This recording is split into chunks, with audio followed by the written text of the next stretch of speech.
Salut à tous, c'est Isamu. Aujourd'hui, je voulais vous montrer quelques games de GDC, alors 3 au total, qui vous montrent en fait la force d'un deck avec un tank et avec des troupes derrière qui sont là pour soutenir le tank, et qui vous montrent donc une grosse efficacité au point de vue des GDC dans ce type de deck. Donc, on va commencer tout de suite par un combat avec un golem. Voici donc le combat. Donc ici, c'est un combat donc, où j'ai pu réaliser un 3 couronnes. Et j'avais deux sorts dans mon deck qui sont poison et zap. Donc toujours prendre un sort un peu cher, enfin moyen cher avec poison, boule de feu.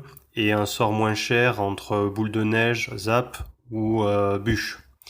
Donc là, j'attends de voir ce qu'il fait. Il pose un zap comme ça pour cycler. Et j'attends de voir ce qu'il fait. Donc là, il pose un géant. Donc je dois réagir. Je mets une sorcière de la nuit en fond de map. Et alors on va voir la suite. Ouais, j'attends encore donc de monter en élixir. Donc là, il pose un archer magique. J'aime pas du tout cette troupe parce qu'elle a une portée vraiment phénoménale. Donc je décide de mettre un poison tout de suite parce que je me doute qu'il va aussi mettre d'autres troupes pour soutenir le géant. Ici, je mets bien séparément donc mon sorcier d'un côté et la gargouille de l'autre, hein, histoire que les troupes ne soient pas toutes au même endroit et qu'ils puissent balancer une boule de feu ou voilà tout ce qui est sort pour toucher plusieurs cibles. Donc voilà, j'essaye d'éviter de lui donner trop de value sur là-dessus. Donc là, je décide de poser un golem en fond de map. Et là, il m'agresse tout de suite avec un géant au bridge. Donc je contre ça facilement parce que j'ai un bûcheron donc qui fait quand même des gros dégâts sur les tanks. L'archer a touché un peu, la tour aussi. Et voilà, donc là j'ai quand même un golem qui a beaucoup de points de vie. J'ai pas mal d'élixirs pour soutenir. Il met un poison défensif. Mais ça, voilà, le golem a beaucoup de vie. Donc là, il essaye de défendre comme il peut, mais là les chauves-souris font le taf.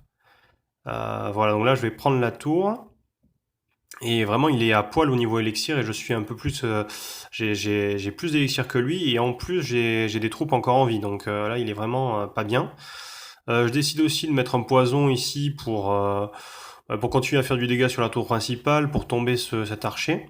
Et là, je rebalance un golem en fond de map, toujours du même côté parce que je vois que la vie de la tour du roi est vraiment très faible. Donc je me dis, ça vaut le coup de tenter quelque chose et je sais que j'ai l'avantage en élixir. Donc là, j'appuie mon golem. Et donc lui, il décide de partir de l'autre côté, mais bon, c'est déjà trop tard. Enfin, là, il aurait dû plus défendre. Bon voilà, il défend un minimum, mais bon, je continue à appuyer parce que je me dis que même s'il prend la tour, il aura jamais le temps de prendre la tour du roi. Moi, j'ai vraiment un bus de troupes monstrueux qui arrive sur sa tour. Donc vraiment, je donne tout ce que j'ai sur la tour principale et ça paye, hein. Voilà. Donc là, ça a fait un joli 3 couronnes. En golem. Donc maintenant je vais vous présenter un autre deck qui est donc avec un autre tank qui sera le PK. Alors faut que je retrouve la game. C'était celle-là. Donc là ici j'avais comme sort Tornade et Zap. Et donc un deck assez intéressant avec du bélier, du bouliste voilà, qui est très solide. Donc là encore une fois j'attends qu'il joue, il joue ça, il split ses archers. Bon, moi je décide de poser du lourd derrière. Donc là qu'est-ce qu'il va nous faire? Ouais, j'attends de voir, j'attends que mon élixir monte. Je décide de ne pas défendre sur la droite et je décide d'appuyer un push côté gauche. Voilà, le bélier passe, j'ai pas mal de chance. Alors après, il faut savoir que je suis tombé sur un adversaire qui avait des cartes un peu inférieures au niveau GDC, parce qu'il a une mousquetaire 8, un boulis 5, alors que ça pourrait être niveau 9, niveau 6. Là, j'ai mal placé ma princesse, je l'ai pas mise assez tard pour qu'elle puisse toucher les troupes à gauche. Donc elle s'est faite un peu voilà, violée par les archères. Donc là, je mets un PK en fond de map. On décide voilà, de push sur la tour qui a pris le plus déjà. Voilà, j'ai fait un push sympathique au début, donc j'essaye d'appuyer ça, on essaye d'aller chercher la tour.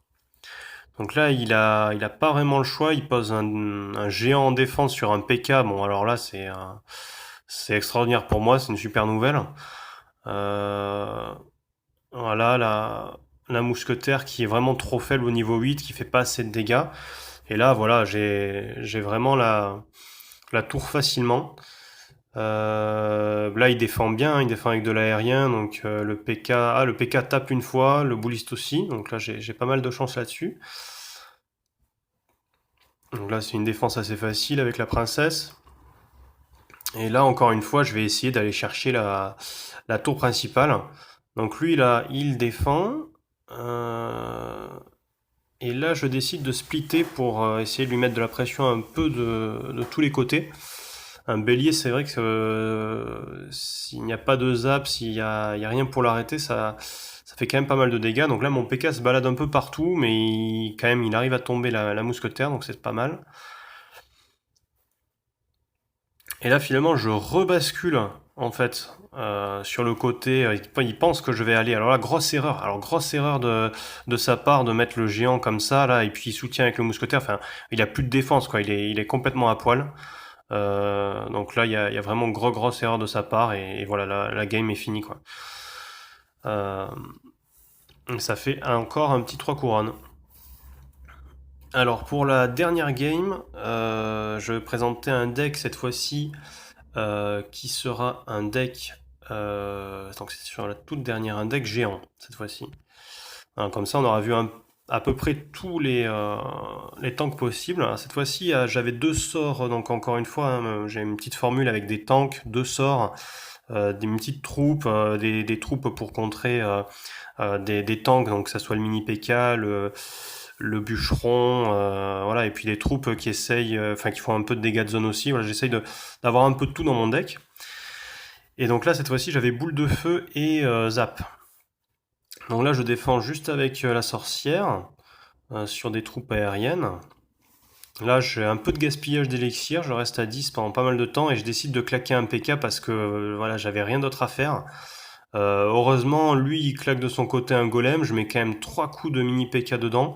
Donc bon, je sais pas s'il aurait pu faire autrement, mais voilà, il m'a quand même donné pas mal de dégâts. Là, j'avais pas mal de chance parce que j'ai mon zap qui est niveau max sur mes cartes personnelles et il est arrivé niveau 12 en GDC, donc ce qui fait que j'ai pu one-shot le gang de gobelins niveau 11. Et là, j'appuie un push derrière, voilà, de mon géant et de mon prince qui vont tomber la tour hein, à deux. Donc là, vous voyez encore son élixir, il est en retard. Et je peux placer quelques dégâts sur la tour du roi. Donc là, j'attends un peu que ça remonte un peu en élixir. Et je vais sûrement placer la sorcière voilà, en fond de map. Pour replacer un autre push. Donc lui, il part sur son golem. Son deck est pas mauvais, mais ça manque un peu de punch. Il a des petites cartes, voilà, et je vois qu'il a l'esprit de glace. D'ailleurs, je suis même pas sûr qu'il a joué de toute la game. Donc là, c'est vrai que j'ai quand même deux gros anti-tanks. J'ai le dragon de l'enfer plus le mini PK. Donc là, c'est vrai que ça lui facilite pas les choses. Voilà, j'appuie encore une fois mon tank, voilà, mon géant. Là, il place une très belle bûche. Et je repars encore une fois de l'arrière avec ma sorcière qui va générer des squelettes et qui va mettre de la pression petit à petit. Là, il met un géant au bridge. Alors, on est en double élixir, c'est sûr, mais bon, c'est quand même risqué. J'ai toute la dé... Enfin, il se met faible en élixir et pour au final pas mettre beaucoup de dégâts. Et là, c'est le push qui va lui coûter qui a coûté la défaite, voilà, donc j'ai plus qu'à renforcer derrière et avec le géant, voilà, ça passe facilement, je boule de feu dans le tas et voilà, donc ça donne un autre 3 couronnes. Avec cette technique-là, je pense qu'on peut arriver à faire de belles choses et surtout à ramener beaucoup de couronnes à notre clan. J'espère que la vidéo vous a plu et que vous allez du coup maintenant vous améliorer de plus en plus en guerre de clan et que vous allez progresser donc sur les types de decks que j'ai pu présenter. Puisque en plus c'est vraiment des decks que je ne joue même pas moi personnellement puisque je joue avec ça pour l'instant dans mes games de ladder. Donc voilà, c'est vraiment mode de jeu que j'ai adapté dans les GDC. Là sur la GDC actuelle, donc on a ces cartes là de clan, donc on n'est pas sur les mêmes tanks qu'on a vu sur les ralentis, donc sur les games précédentes. Euh, mais, euh, mais en fait, je trouve quand même des moyens d'adapter un peu ça. Donc là, je pars avec quelque chose comme ça. Donc là, on est encore en jour de préparation, donc les cartes vont s'améliorer. Il y en a peut-être d'autres qui vont arriver. Donc c'est juste un deck temporaire, mais en l'absence du coup du géant, du golem ou du PK, voilà, je joue géant royal là, puisqu'il y avait ensuite le squelette géant et puis le molosse de lave que je trouve moins bon en tank. Donc du coup, je joue avec le géant royal. J'ai la chance de l'avoir niveau 12 en plus, donc normalement il est censé être niveau 11 uniquement en GDC. Là on a pas mal de cartes donc qui ont été géant royal, donc du coup on a le niveau 12. Et ensuite je pars normalement avec deux sorts, donc là on voit que c'est compliqué, j'ai que les flèches et voilà parce que je j'aime pas trop la foudre, donc je la joue pas. Il y a l'électro-sorcier qui fait office un peu de zap et, euh, et qui peut ensuite nous aider à contrer les tours de l'enfer ou les dragons de l'enfer. Ensuite, je joue la méga gargouille qui est vraiment une carte à mettre dans tous les decks de GDC dès qu'on l'a disponible. C'est vraiment une super carte. Le sorcier c'est pas mal parce que ça fait des dégâts de zone et ça tape assez fort donc c'est bien à mettre. Ensuite on a le bûcheron ou le mini PK donc qui est aussi une super bonne carte en GDC qui permet bien de contrer les gros tanks donc là c'est assez utile. Et ensuite j'ai décidé de mettre un prince. Le prince met pas mal de pression. Il peut faire assez peur même quand il est tout seul sur un côté, donc c'est pas trop mal.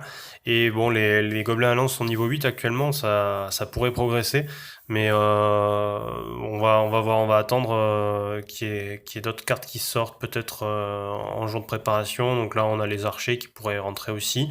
L'élixir, là, le coût en élixir est à 4. 4 c'est ok, faudrait pas que ça soit trop non plus, donc 4 c'est encore correct, voilà. Faut pas que ça monte au-dessus de carte, ou à part si on a un extracteur, etc. Mais moi c'est pas trop le type de carte que je joue.